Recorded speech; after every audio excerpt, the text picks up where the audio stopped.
Good evening, and welcome to the 2023 Hall of Distinction Awards ceremony, sponsored by the North Canton Alumni Association.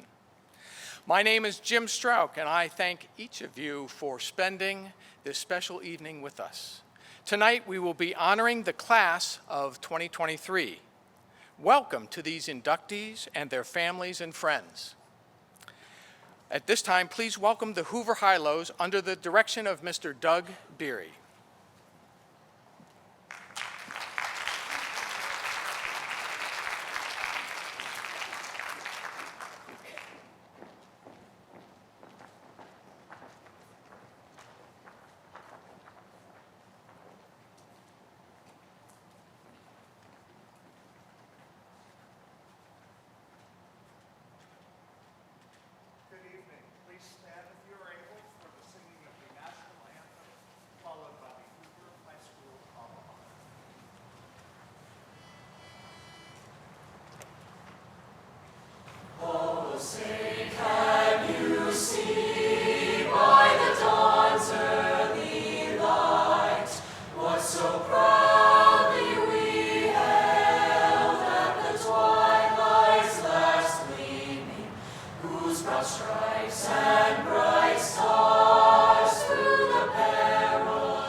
Thank you, High Lows. Let's have another round of applause for our Hoover High Lows.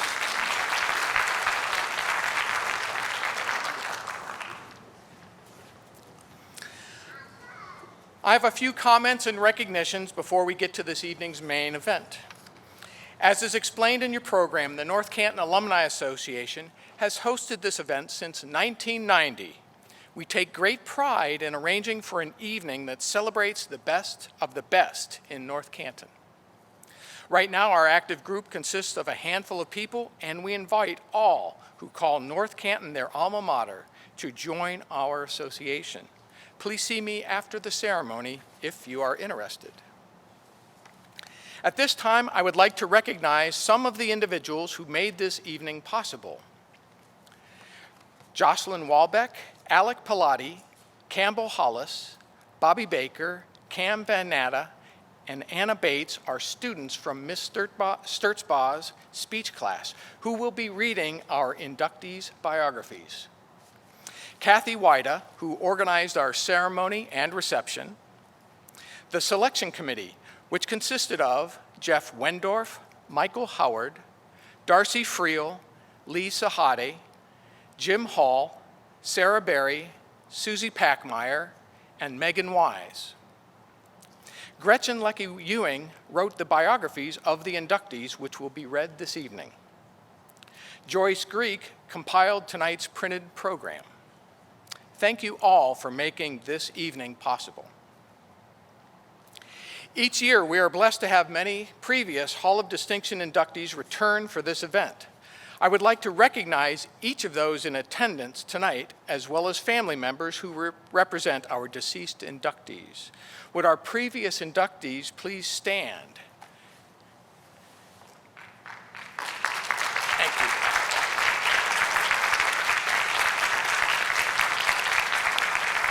Thank you. And now it is my pleasure to introduce the Superintendent of North Canton City Schools, Mr. Jeff Wendorf. Mr. Wendorf will serve as our Master of Ceremonies and induct the new members into our Hall of Distinction.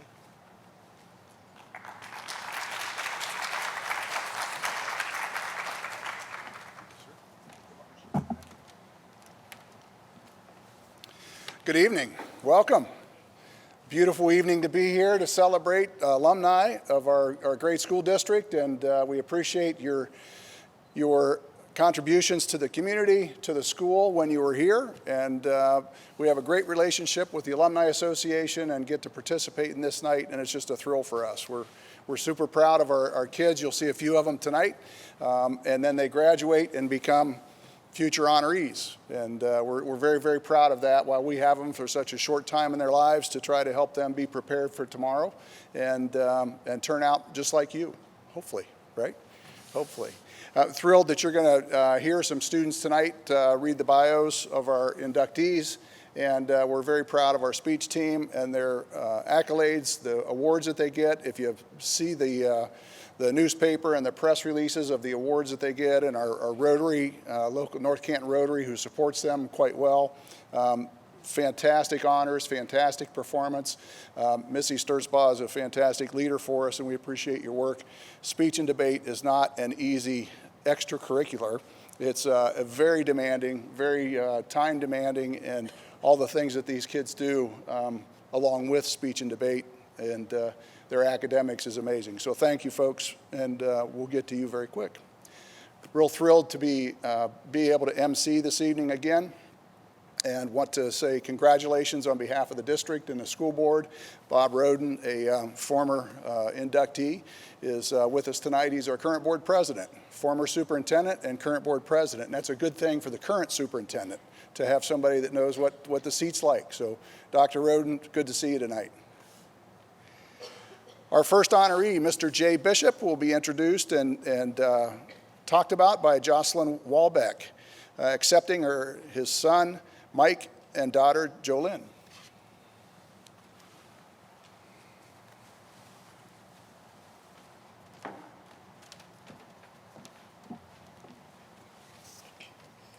Jay Bishop spent most of his life in North Canton and raised his family here.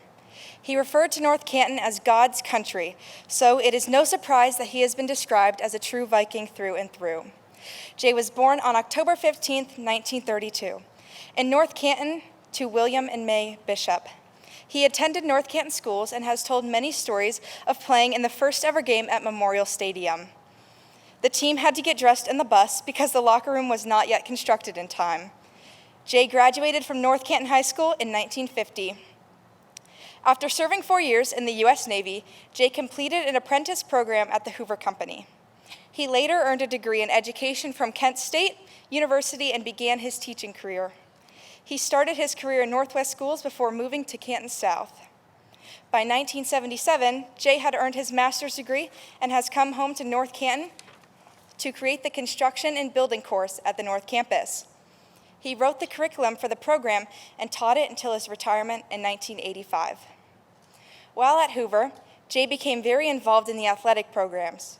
For over 30 years, he worked as a coach, equipment manager, and official for many sports, including track, basketball, and football. He even sang the national anthem at hundreds of games. Andy Logan recalls that before the school had a contract with local hospitals, Jay doubled as an athletic trainer and helped numerous young men and women over the years. Jay was involved in the community in other ways as well. He was an active volunteer for the Sideliners, a member of the JCs, and was the Pac-5 Cub Scout leader from 1963 to 1967. At the YMCA, he was a member of the Wise Men Club and an Indian Guide chief for 20 years. He was a member of the Greater Canton Men Chorus from 1985 until his death in 2011, and was a founding member of Chorus for a Cause from 1995 until 2011. Jay was a lifetime member of the Zion United Church of Christ. He was involved with the consistory and served several times as president. He sang in the choir and played in the bell choir. He hand-carved the wooden crosses that the choir still wears on their robes today, and he even drove the church bus. Jay was a devoted family man. His wife, Martha, a North Canton High School graduate in 1951, survives him. All 4 of his children graduated from Hoover High School. Mike in 1975, Joe in 1979, Mary Ann in 1982, and Jolynn in 1987. Jay was always active in his children's activities. In addition, he enjoyed collecting stamps and coins and had a passion for woodworking. The affection that Jay Bishop had for his hometown was evident in how he spent his life. It is with much esteem that the North Canton Alumni Association welcomes H.J. Bishop.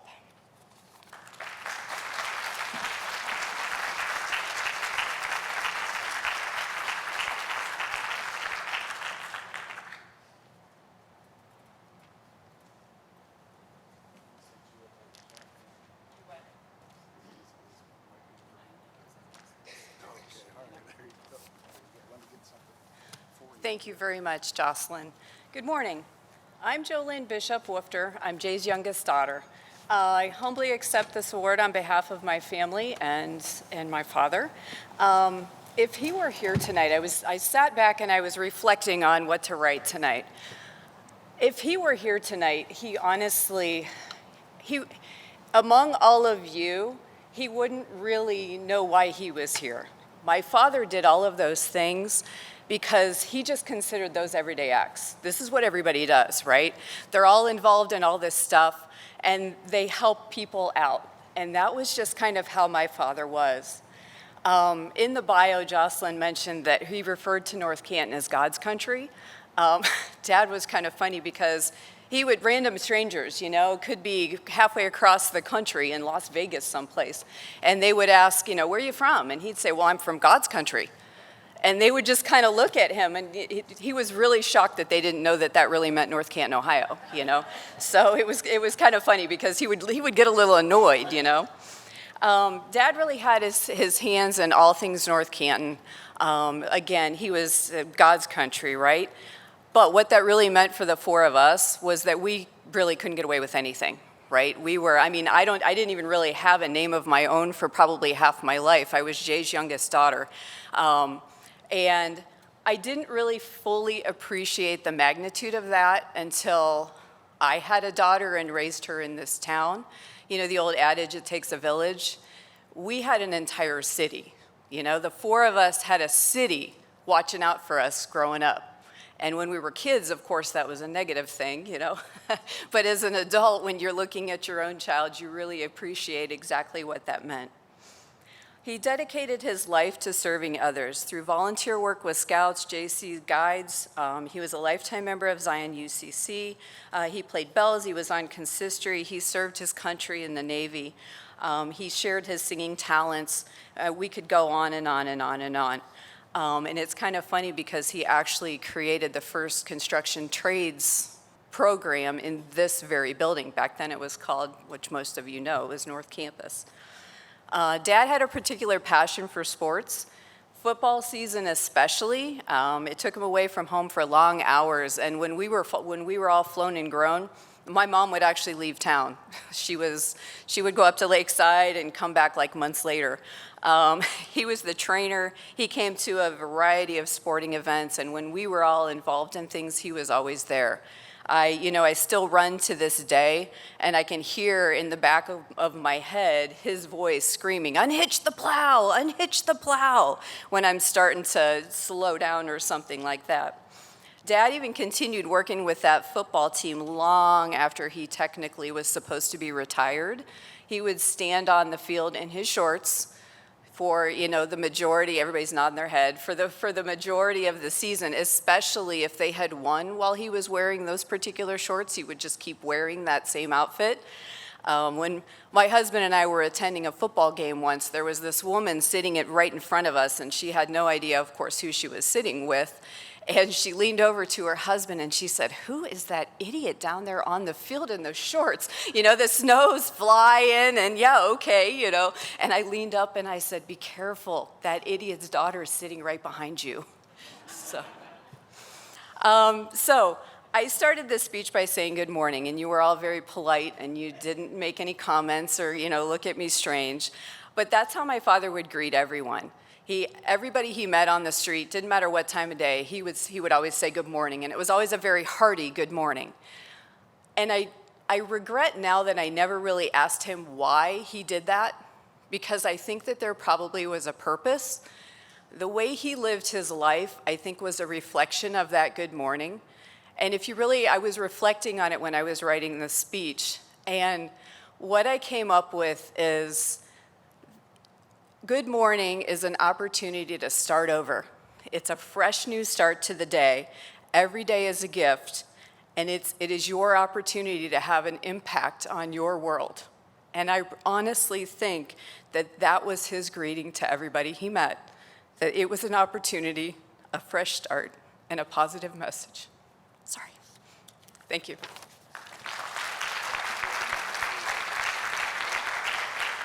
Our next honoree, Ann Bradway, will be introduced to you this evening by Alec Pilati.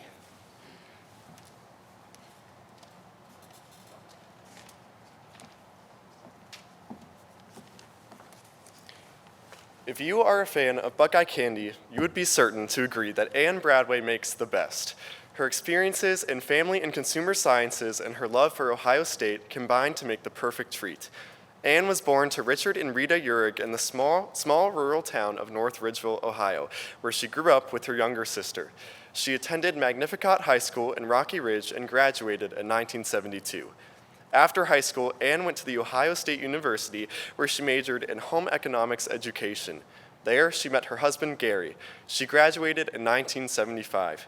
Ann studied textiles at Kent State University and earned her master's in education from Kent State University in 1980. Ann followed in her mother's footsteps in becoming a teacher. Her mother was the first female president of the Ohio Retired Teachers Association. Ann worked in the grads program at Timken High School for 5 years, taught home economics at Glen Oak High School for 5 years, and came to Hoover High School in 1992. Ann's work at Hoover involved more than just her exceptional work in the classroom. She was the advisor to the Leadership Club and planned extensive 3-day camp experiences to help students become better communicators and leaders. The Leadership Club also hosted the Senior Citizens Prom, a community service project where the high school students planned and participated in dinner and dancing with area senior citizens. The prom continues to this day and is a source of joy for students and attendees. In her last years at Hoover, Ann created a life skills class for students with special needs. In addition to her work at Hoover, Ann has been and continues to be an active member in the community. She has served on many boards and in many organizations in the area, including the Stark County 4-H Home Economics Board, the Canton Garden Center Landscape Committee, the Ohio State Alumni Club President and Scholarship Committee, the Walsh University Women's Council, the Junior League of the Canton, and the Ohio Retired Teachers Association, and the Advisory Board for the Ridgewood Historical Neighborhood. She also volunteers as a court angel for probate court with the Canton Chamber of Commerce, the Hall of Fame Festival, the Stark County Library, the Food Pantry Hope Outreach, Gentlebrook Incorporated, and is a weekly volunteer at Sancta Clara Montessori. Ann has been a member of the Teacher Honorary Delta Kappa Gamma for 21 years. Ann is active in her church. She attends Christ the Servant Catholic Church in Canton, Ohio, and has served as the Eucharistic minister and on committees such as the Garden Club. Ann and Gary have 2 children of whom they are very proud. David earned his PhD in biomedical engineering and teaches at Duke University. And Molly earned her PhD in nursing and teaches at her beloved Ohio State University. Ann enjoys knitting and gardening in her free time. Anne Bradway has impacted our community with a giving heart. The North Canton Alumni Association is pleased to have her as an inductee in its Hall of Distinction.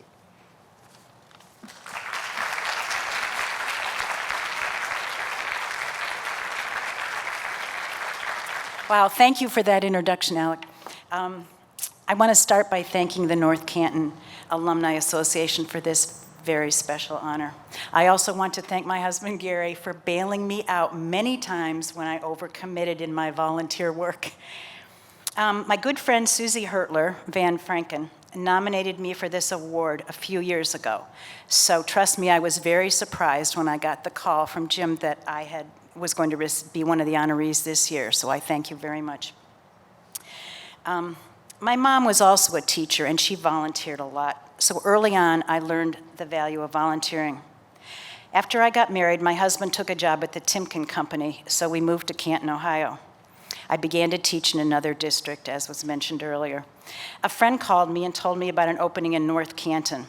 I applied, I got the job, and it was the best career move ever. It was a dream come true. I loved every minute of the time that I worked for the North Canton City Schools. So while I was teaching at the high school, I became advisor to the Leadership Club. It was so much fun, and we started many projects that taught volunteerism, which is what I tried to do. And these are some of the things we did. We raked leaves for the older people that lived around the neighborhood. We held a toy drive. We helped at the Humane Society. We helped with the Greater Canton Great Pumpkin Race. We served dinners at a soup kitchen. We collected canned foods, just to name a few projects. But by far, our biggest project was the Senior Citizens Prom, which involved hours and hours of volunteer work. And the picture prior to that was the Senior Citizens Prom, obviously. Yeah, that was one of the students. Eventually, I began to work solely with students that had special needs. And there I started a club called the Buddy Club. We invited typical students to volunteer with my students to help them with their social skills. And once again, it was a volunteer activity, so we had to pull some strings to get that to go. We'd eat lunch together once a month, and then we'd have an activity. Sometimes I could even get the football team to show up if Coach Hertler would let them. The kids loved having the football players there. And we had so much fun, we went together to homecoming and also to prom. And that was the other two pictures where I took the kids. And it was wonderful because the typical kids would meet the special needs kids and dance with them, and it was great fun. And as they read, in retirement, I've spent many years volunteering, doing some huge projects and some very small projects. And I personally think that if everybody would take time to do just some small volunteering, the world would be better. I can honestly say that it's very hard for me to be acknowledged and rewarded for doing something that I love doing. Thank you very, very much.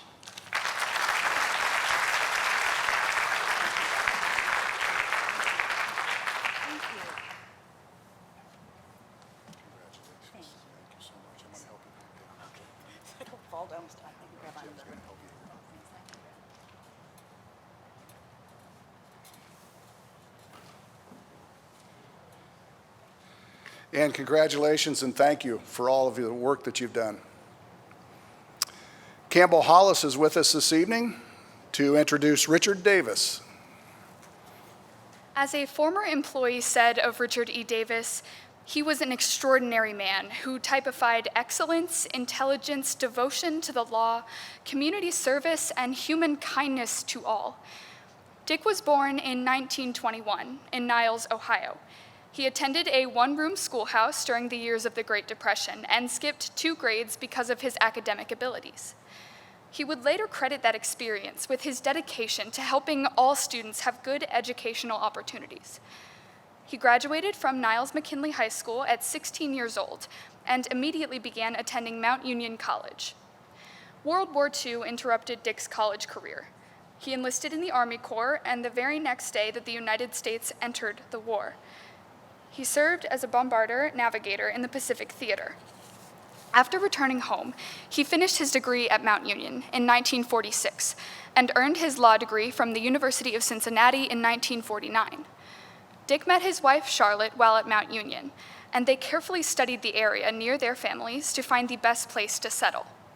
They decided upon the village of North Canton, and Dick began his law practice at the Gross Building, which was located where City Hall is now.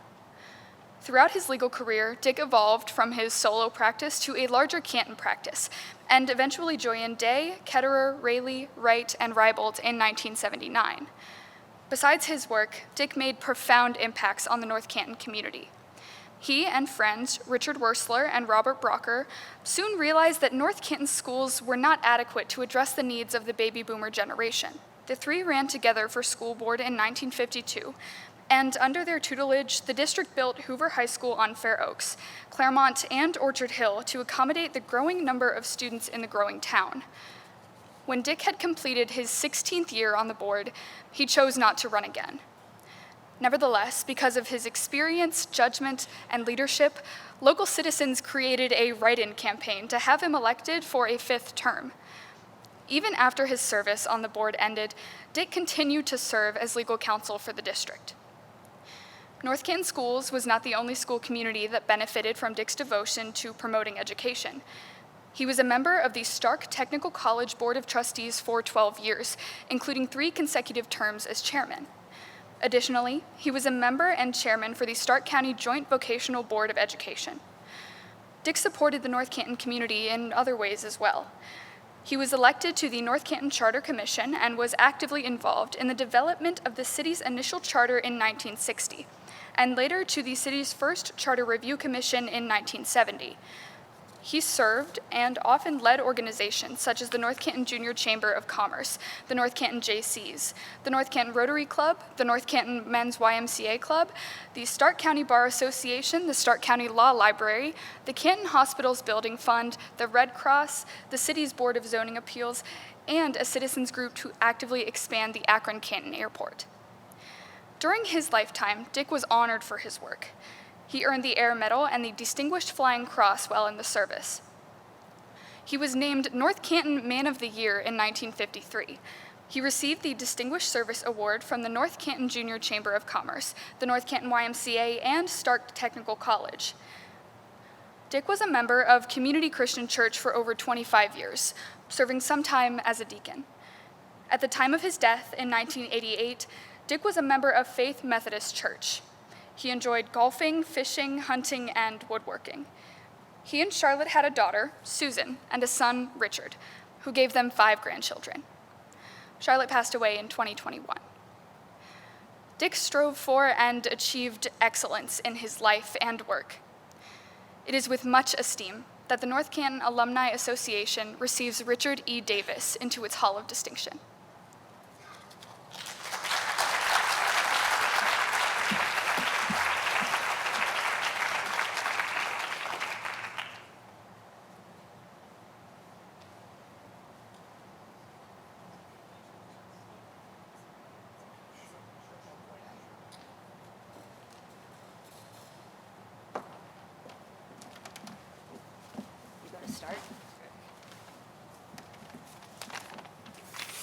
Hello, I'm Richard Davis also, Richard Davis II. My father was really interested in education. As we heard, he attended a one-room school during the Depression, skipped a couple grades, and really wasn't a very good education. And his main interest throughout his life was education. And he was served the 4 terms on the school board.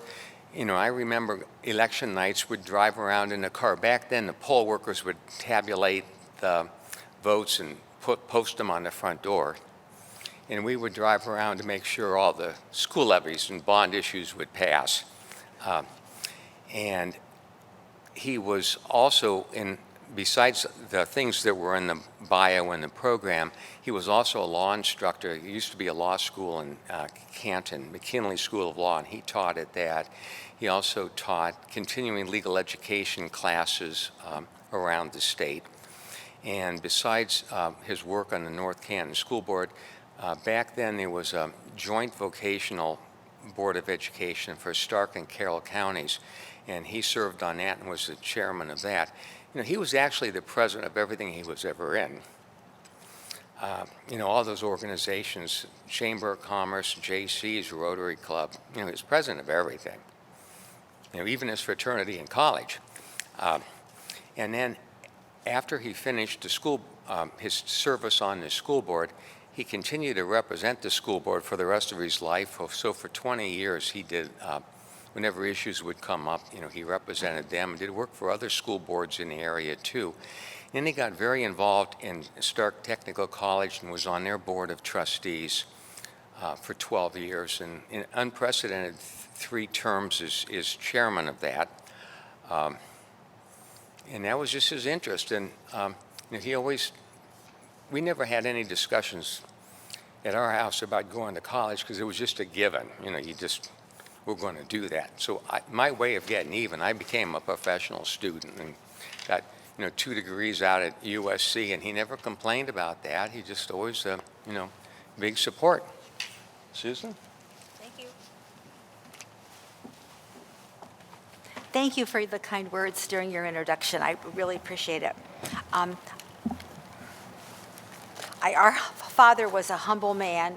He was quiet, and he led by example more than words, and everyone in his sphere became better because they knew him. His qualities of hard work, excellent effort, performance, and integrity were quietly given to all that were around him: coworkers, employees, committee members, and children. Now, as I was reading, Rick has the box. And when our mother sold her house, we were cleaning out her house, and Rick took everything home. So as we were uncovering all this stuff, I was very unaware of how excellent my father was. He was my father, and I guess I thought all fathers were like that. And he didn't talk about his excellence or his awards. He just went on about his business, and either I was totally out of it, and I probably was because I was a girl and much more interested in, my purse and my hair than anybody else in the family. I have some words from other people that I'm going to share with you because they are about his service, and that's what this is about tonight, is excellent service. This first little bit has nothing to do with the service to North Canton. It's about his Distinguished Flying Cross that he earned on his very first mission as a first lieutenant in the Air Corps. They were flying over the Walaya Islands on 25th of February, 1944. Lieutenant Davis was a navigator bombardier of an airplane which departed on the very first photographic reconnaissance mission ever attempted over an enemy base. So they took off. The conditions were very bad, and the guide, this navigator, had for his chart a naval chart that was compiled in 1828. The mission was a success, and the determination was made at that time for the courage he displayed that Lieutenant Davis exemplified the finest traditions of the service. So that was a good thing. And there was a picture of him in his uniform, and we thought he was awful cute. As Rick said, education was paramount to him, and he worked with Rudy Malone as superintendent for a long time. And Rudy's words are, "Your long service as a school board member has ended, but the contribution you have made to the education program of the North Canton Schools will extend into the future for many years. The commitment and leadership you gave during these years made a significant contribution to the community, and I extend my appreciation for the high quality of your public service." And then at Stark Tech, and you had heard that he was on the board of that and chairman for several years, he was given, they had a resolution at the college, and part of his document said, during his tenure as chairman, Mr. Davis exhibited exemplary dedication and commitment to his duties, outstanding leadership through unparalleled growth of the college, and uncommon insight and foresight in the working through the challenges of the day. And the president at the time, John McGrath of Stark Tech, writes, he was highly involved and totally committed in his service to the community and the college. He was a man of vision and integrity. And I do know about this part with Stark Tech that vocational education wasn't a thing. There was like joint vocational schools, but they had a different name that long ago. But kids graduated and then they were off, and so he felt very strongly that vocational education is very, very important because not everyone, as we know, is going to go to college. He was a huge member for 16 years, I think, on the board of the community building, which is a very important part of our community. And Richard Cumler, the general executive rights of my father. Of the men I worked closely with as officers and leaders of the Y, there was no one that surpassed Dick when it came to devotion to the Y and a general desire to do the right thing. Then, as president of the Bar Association, and this is my last little reading here, your bar association is without equal in the state. Those are the words of Frank Calabrese, Justice in the Ohio Supreme Court. I believe it was the best Law Day ceremony I have ever attended. This is an annual occurrence of these Law Day ceremonies. Those words were shared by William O'Neill, Chief Justice of the Ohio Supreme Court. But he was also a father. He was a brother, a son, an uncle, a neighbor, and a friend. But he was our father. And all of these qualities that you have heard about during his service to the community were a part of his life in his parenting as well. When I was a brand new mother, back in 1973, he said to me, and I had this perfect baby and I was going to be a perfect mother and this child was going to grow up to be president. He said to me, "You don't know what kind of a parent you are until you see how your grandchildren turn out." And I thought, whoa. But unfortunately, he never made it to see his grandchildren into adult life, but they're all very successful, and he would be very proud. So, and my father and I are proud and grateful to be his children. Thank you very much.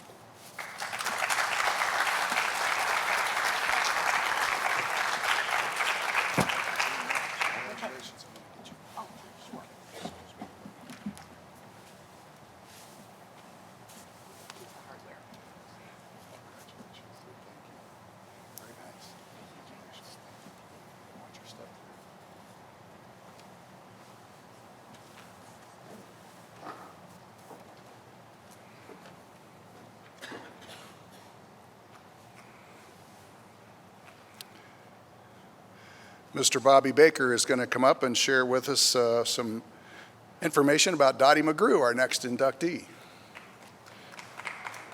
Bobby? Thanks. Despite the fact that she did not intend to become a reporter, Dottie McGrew had the most famous byline in North Canton through the 80s, 90s, and early 2000s. Colleague Donna Nickel has written that she had a certain perspective and magic to her stories.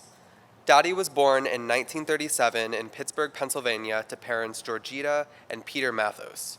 She and her younger sister Carol grew up in the Pittsburgh suburb of Homestead with a large and loving extended family. She graduated from Taylor Allardyce High School in Pittsburgh in 1954. After high school, Dottie attended Eastern Nazarene College in Massachusetts and majored in English. There, she met her husband, Daniel, who had grown up in Dover, Ohio. They married shortly after graduation, and in 1960, they moved to North Canton. Dottie worked as an executive secretary at the East Ohio Gas Company at the Hoover Company, and later at E.W. Bliss. Nevertheless, Dan's career required them to move in and out of North Canton. After their son, Jeff, was born, they made it a priority to settle permanently in North Canton, and in 1972, they were finally able to stop the moves. Dottie became involved with many local organizations. She has worked with the Hoover Historical Society, the League of Women's Voters, the First Ladies National Historical Site, the Canton Art Gallery, the North Canton Heritage Society, and the Service League PEO International. She served on the Women's Board of Altman Hospital and on the Alumni Board of Kent State University's Stark Campus. In the course of her work with these organizations, she wrote a number of newsletters and press releases. Eventually, Bernie Clements, who owned and operated the North Canton Sun, convinced her to work for him. For decades, she wrote about individuals, businesses, and events in North Canton. In addition to the Sun, Dottie was a staff reporter and columnist for the Akron Beacon Journal and Our Town newspaper. She reported on North Canton News for WHBC. She covered North Canton City Council and school board meetings for over 20 years. She also authored many family histories, including the family of Dr. Joseph Warburton. Dottie was a very active member of Christ Presbyterian Church in Canton. She was an ordained church elder and created several unique ministries, including prayer shawls for newly baptized infants. She was on the welcoming committee and greeted visitors to service on Sunday with the faith in God that was so obviously central to her life. Dottie's hobbies included reading and traveling. She loved Sanibel Island as well as her trips to Scotland and Ireland. She was an avid gardener and loved spending time with her lunch bunch of ladies with whom she had decades of friendship in North Canton. Dottie passed away in January of 2022 with her loving husband watching over her. Dottie McGrew's commitment to the community of North Canton is exemplary. It is with gratitude that the North Canton Alumni Association receives her into its 2023 class of the Hall of Distinction.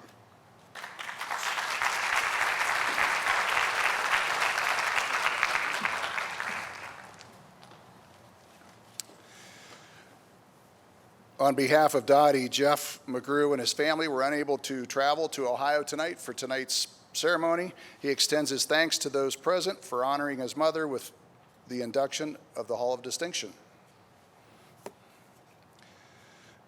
Mr. Cam Van Natta will introduce our next honoree, David Shoemaker. Cam.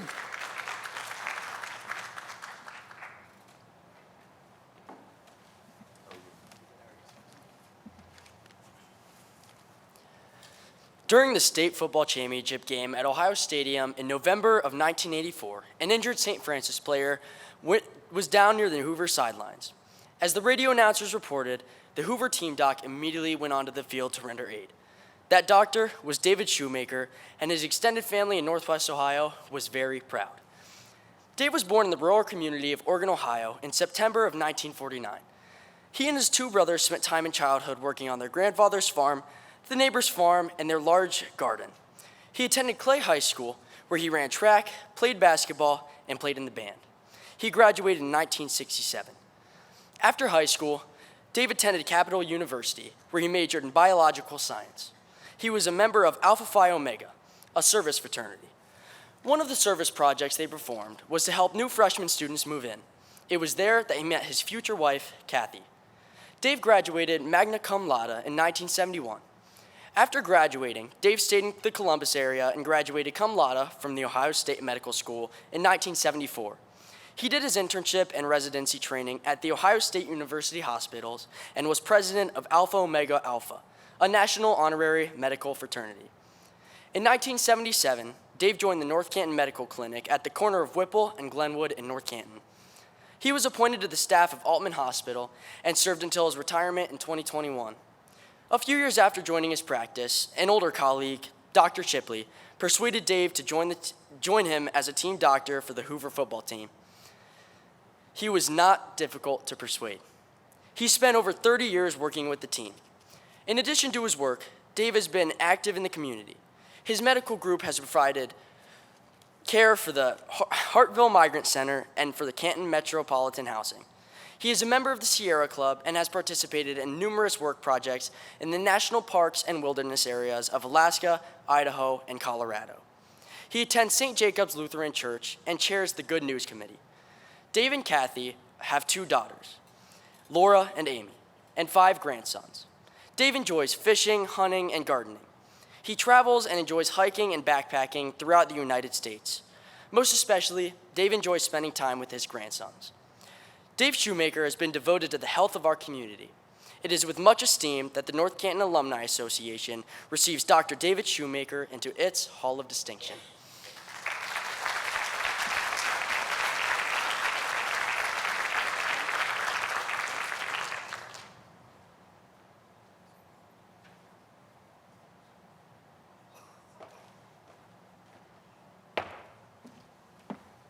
I like that young fellow. First of all, I'd like to thank the North Canton Alumni Association for honoring me with this induction into the Hoover Hall of Distinction. I'd like to thank my wife and my family also for they had to tolerate my profession and my interest in sports medicine, and a number of other interests and activities that I had over the years. I have to tell you, though, there were a few Friday nights when I was asked a question. Is there anything else to do in North Canton on Friday night except football? I answered truthfully. I said no.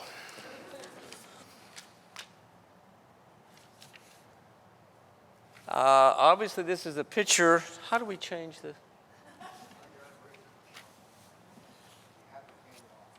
Oh, you have it there?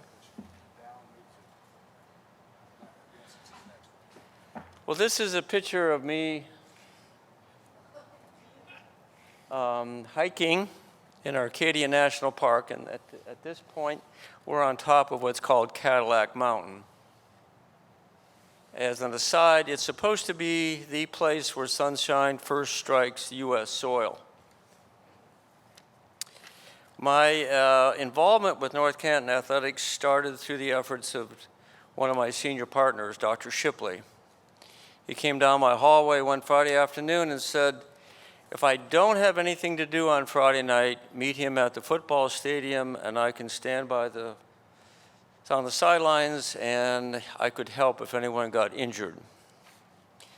So I went, and then every other Friday I received the same invitation.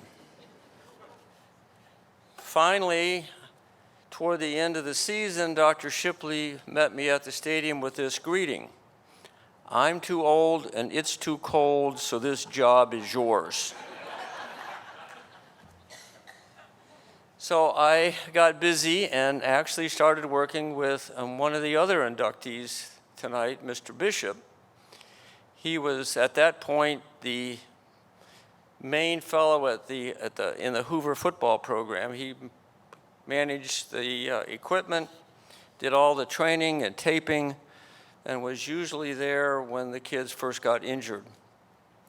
We used to meet in that tiny little locker room below the old stadium, which I end up calling the Harry Potter dungeon.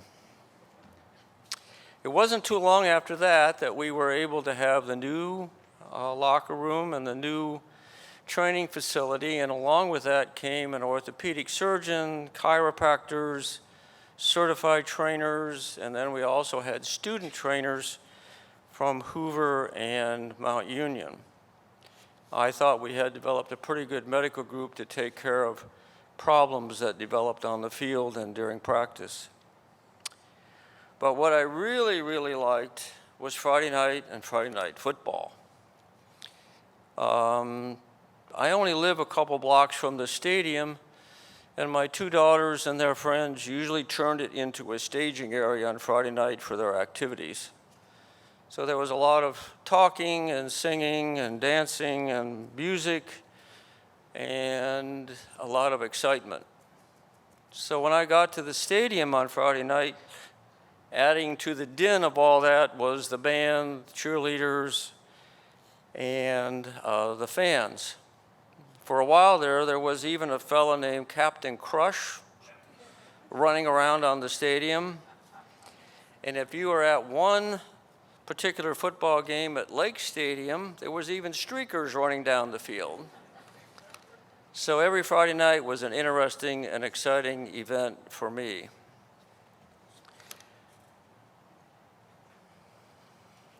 Dr. Michaels and I would stand on the sidelines, and if we didn't have anything else to do, we would try to call our own football plays, offensive and defensive schemes, and we would compare them to what the coaches called.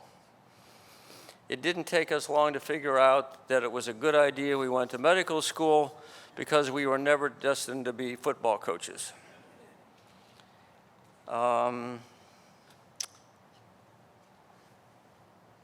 This is a picture of my one daughter, obviously in the band, and her interest in music continued after high school. This is Amy, and she graduated from Capital University's Conservatory of Music, then went on to the Royal Northern College of Music in Manchester, England, and finished up with a Doctor of Musical Arts degree from Rutgers University.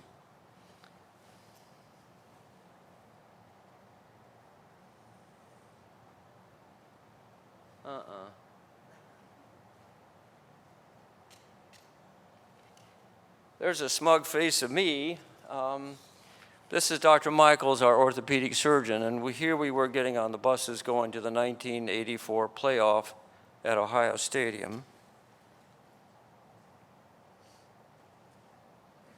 And this is my other daughter, Laura, who played volleyball and ran track for North Canton. She went on to college at Baldwin Wallace, played volleyball and racquetball for them, and obtained a degree in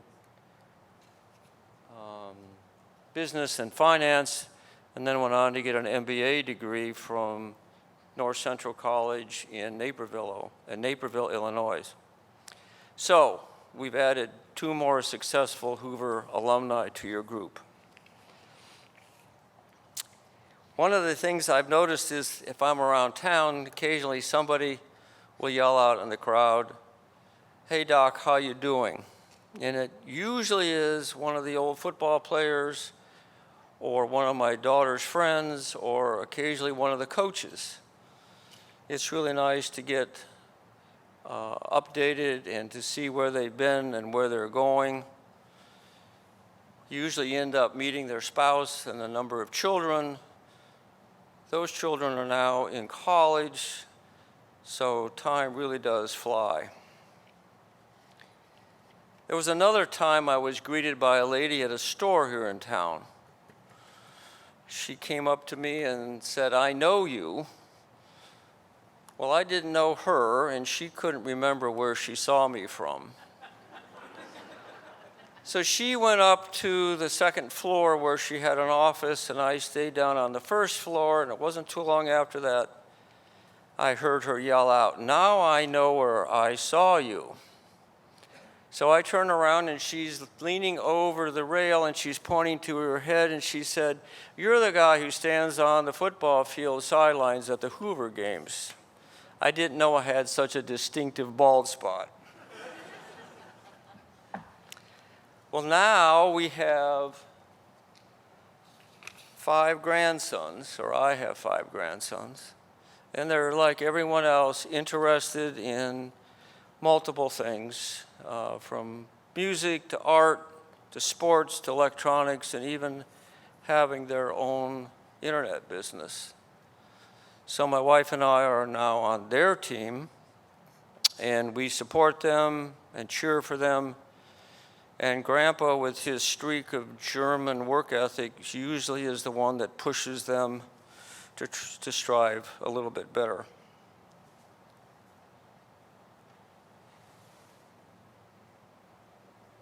Oh.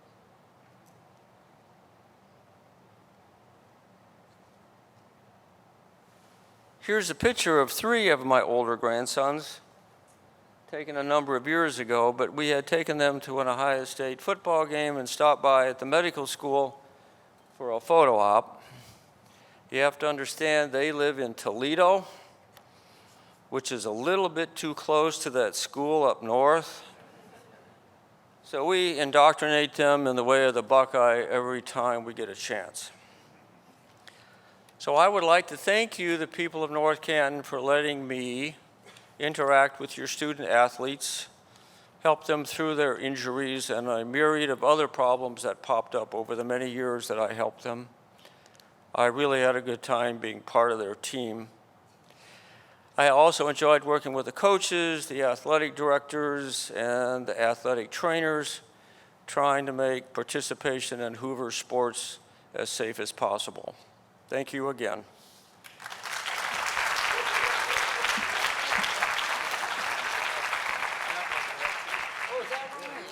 Wonderful.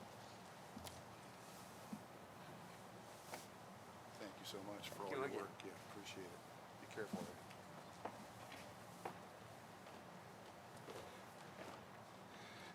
Anna Bates. Anna's going to introduce Stephen P. Warren this evening. While she's coming up, I want to clarify something that, yes, I was a new assistant principal by, I think, 1 or 2 years at the school up north, the one in Stark County, when a particular streaker went down the field. And As the assistant principal, that was quite a trying night and week, so thanks for that. And I believe Hoover won that night too, right? Yes, yes. Whether you know his name or not, you know Steve Warren's work. He helped to create Sports Time Ohio, which is now Bally Sports Ohio, the home of our Cleveland Guardians, where he serves as a director of operations. Steve was born to Douglas and Ruth Ann Warren as the oldest of 5 siblings. The family moved to North Canton in the spring of 1969 when Steve was in the 6th grade. He attended Claremont Elementary for the rest of the year and graduated from Hoover High in 1975. After graduating, Steve attended The Ohio State University for 2 years before transferring to the University of Akron to pursue a bachelor's degree in mass media and communications with an emphasis in radio and television.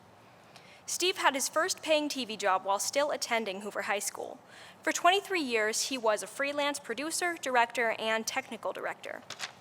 His work has included the Olympics, Major League Baseball, the NFL, the NBA, and NHL, including championship matches in each.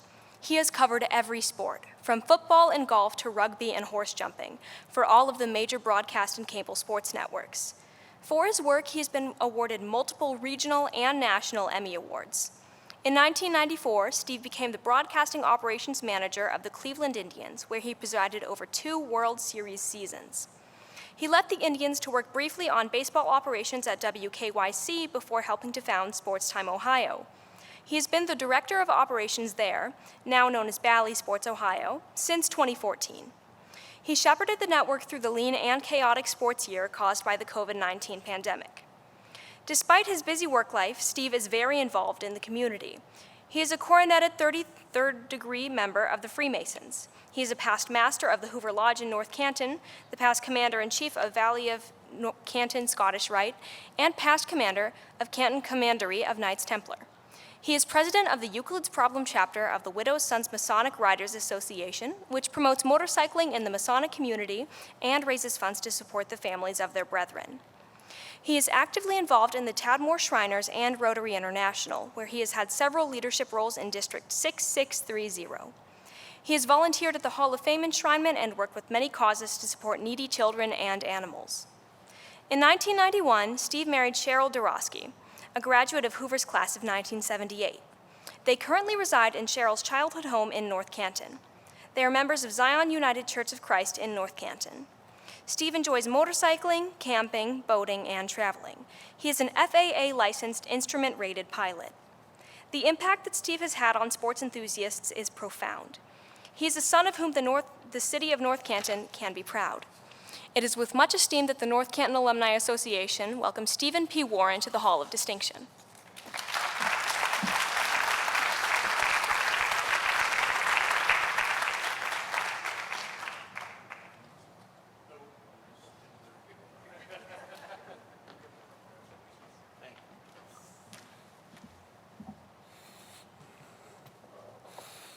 Thank you for that fantastic introduction.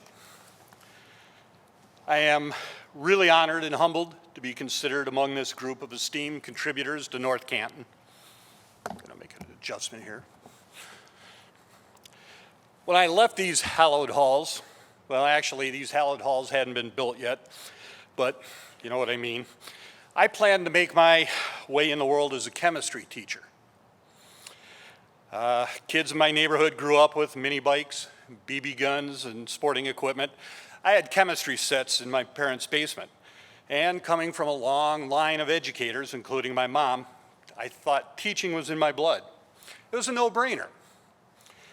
However, as is often the case, fate had other ideas. My dad, who had 5 kids that wanted to go to college, conspired with the local Navy recruiter, and they told me that being a chemical engineer was just about the same as being a chemistry teacher. Only it would qualify me for an ROTC scholarship if I excelled. I did not excel. The chemistry part was great, engineering and calculus part, not so much. That experiment crashed and burned in a year and a half. I floundered for a couple of years, but thanks to 3 lifelong friends and my dad finding various jobs for me, I managed to survive until I returned to school.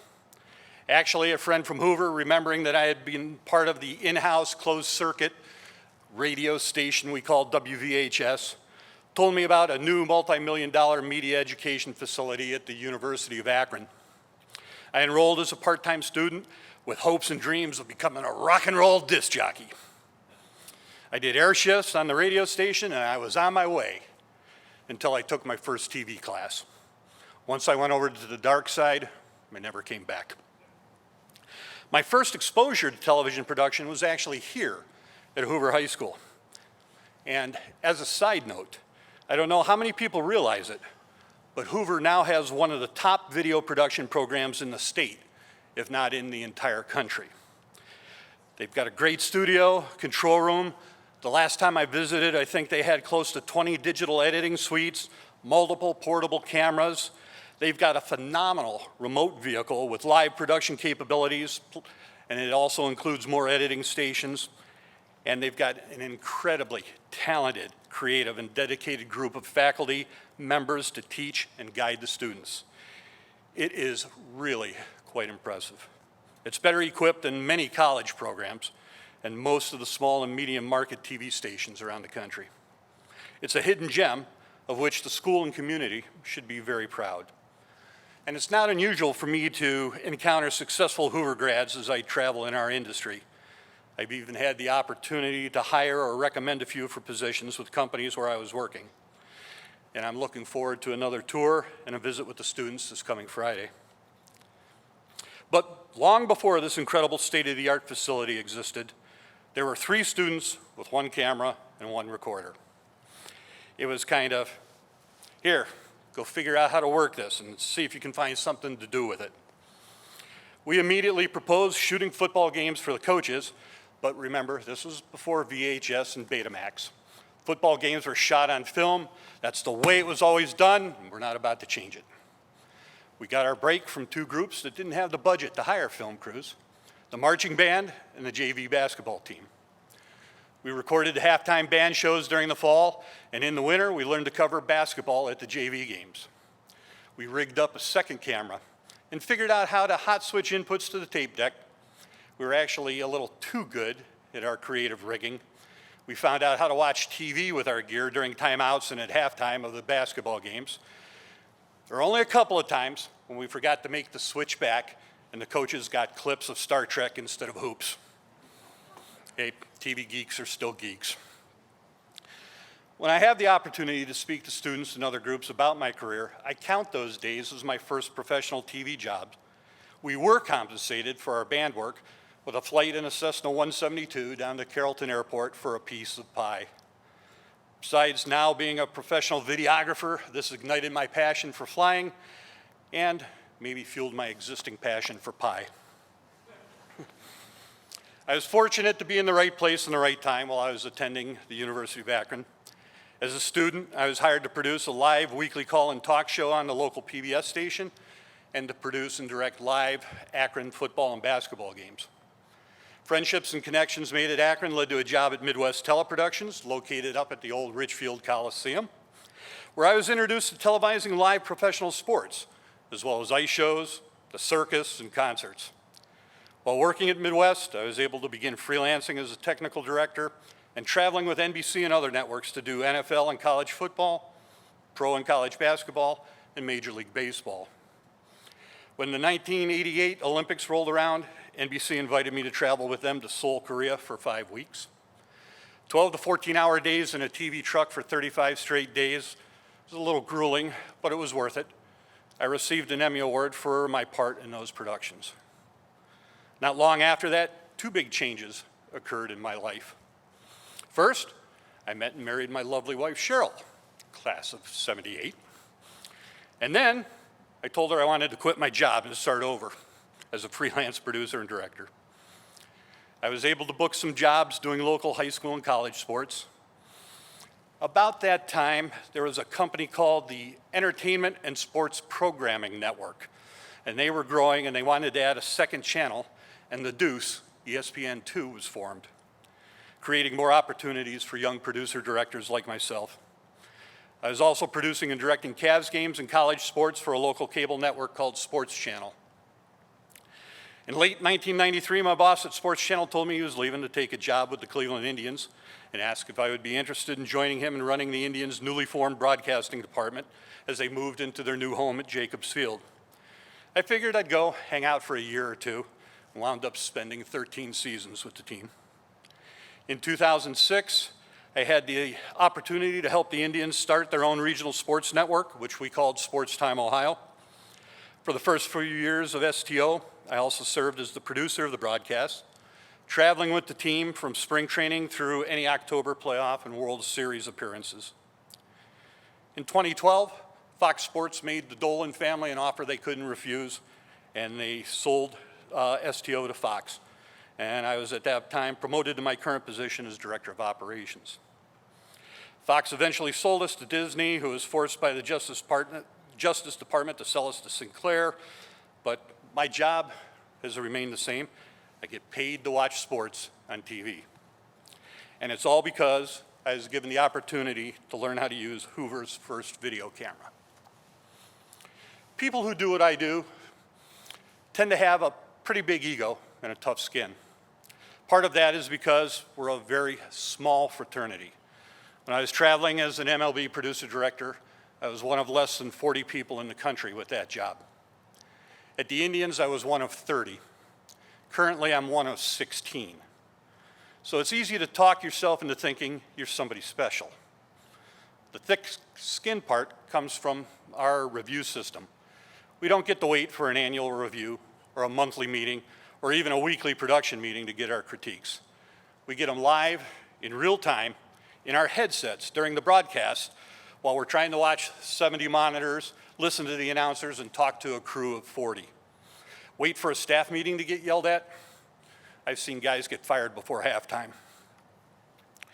With my new duties came more normal working hours. Instead of working all the nights, weekends, and holidays, I get to keep more regular office hours. And I don't have to be at every game as long as my phone is with me and charged. We've actually got 2 baseball broadcasts happening while I'm standing up here speaking to you. And my wife took my phone away so I wouldn't be checking it while I was here. This new schedule has allowed me to finally get involved with some great organizations that have interested me for a long time. I am an active Freemason and a member of Hoover Lodge here in North Canton, as well as the Scottish Rite, York Rite, and the Shrine. I support their charity work with my time and resources. I was also able to join Rotary. Cheryl has been a member for over 30 years, and I now am a dues-paying member, helping to support the Rotary service mission locally, regionally, and internationally. My more normal schedule also allowed me to give back to my industry by serving the National Academy of Television Arts and Sciences as a multi-term governor and as a national trustee. Something else that came because of my new duties is a different perspective on our work. Turns out I'm not that special. I would never have said it out loud, but back when I was doing it, I was convinced that I was the best live sports director in Ohio and one of the best in the country. What I will say now, and say out loud, is I've been very, very fortunate, very blessed, and more than a little lucky. I think my real skill has been and continues to be identifying talented people, putting them in positions where they can succeed, and supporting them as best I can. When they succeed, I succeed. I've been honored to win several individual Emmy Awards and to be part of the production of numerous other Emmy-winning broadcasts because I'm surrounded by talented, creative people. My strategy for surrounding myself extends deeply into my personal life as well. I consider myself fortunate to be friends with so many amazing people. At the top of that list are 3 guys who've been there for me since my early days at Hoover High School: Kevin, Rex, and John. Thank you. Then there are my siblings. They're all also Hoover grads, and they've succeeded in their own fields. 3 dedicated educators and an IT guru: Leanne, Dave, Doug, and Laura. Incredible, tightly knit support system. I can't thank you enough. And my incredible wife, Cheryl, who's been by my side every step of the way. If she ever doubted me, it was never vocalized.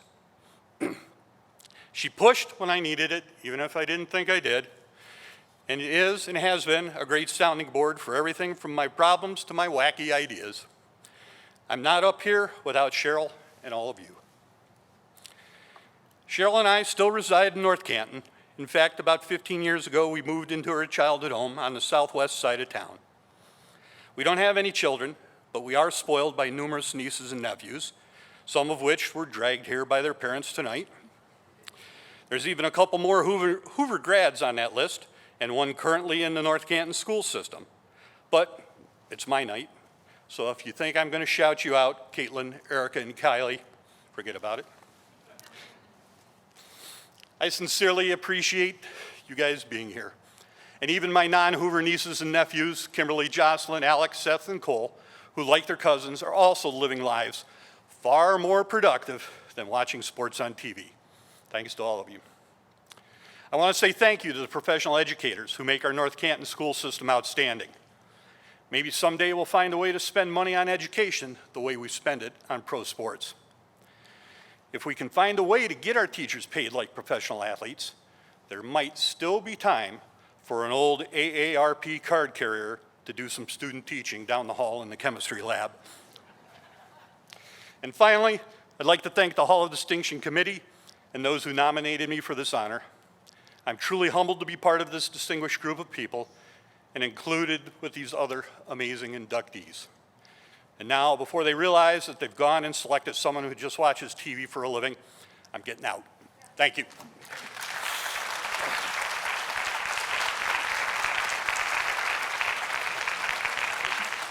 Thank you. Thanks again. Appreciate it. Congratulations.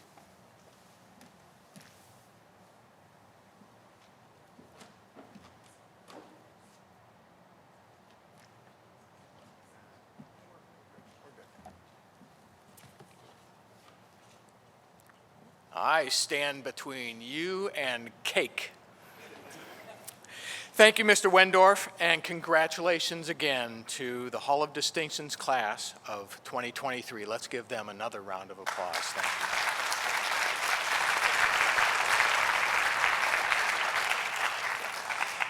Before we close this evening, I would like to take a couple minutes to recognize our Master of Ceremonies, Superintendent Jeff Wendorf, and thank him for his consistent support of alumni activities.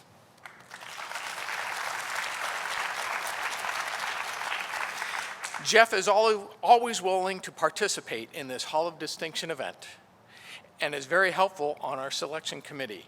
To recognize him, we are establishing a scholarship called Superintendent's Choice. This scholarship will be awarded next spring to a senior in the class of 2024. Jeff will be invited to use his own criteria to select a deserving senior for this award. Again, we thank you for your support of our organization.